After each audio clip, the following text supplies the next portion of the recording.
எவ்வளோ ஆச்சு? 3000 ஆச்சுப்பா. 3000 ரூபா. என்கிட்ட 2500 தானே இருக்கு. 2500 பேலன்ஸ் 500. டிஸ்கவுண்ட்டில் போட்டு விடுங்க. இல்லைப்பா, ஆல்ரெடி டிஸ்கவுண்ட் போட்டு தான்ப்பா போட்டிருக்கு. பரவாயில்ல, போட்டு விடுங்க. இல்லைப்பா, அப்படி பண்ண முடியாதுப்பா. பண்ண முடியாதா? நான் யார் தெரியுமா?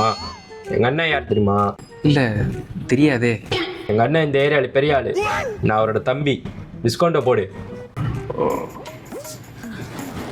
உங்கள் அண்ணன் பெரிய ஆளாக இருக்கலாம். உனக்கு கூஃபி ஜென் தெரியுமா? கூஃபி ஜனா?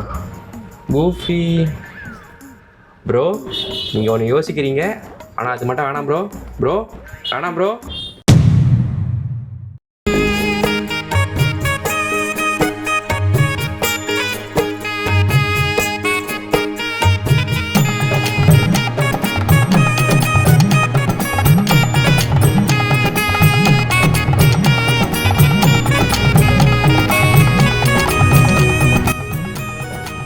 ஒரு 500 ரூபா டிஸ்கவுண்ட்டுக்காக இப்படி ஆட விட்டாங்களே.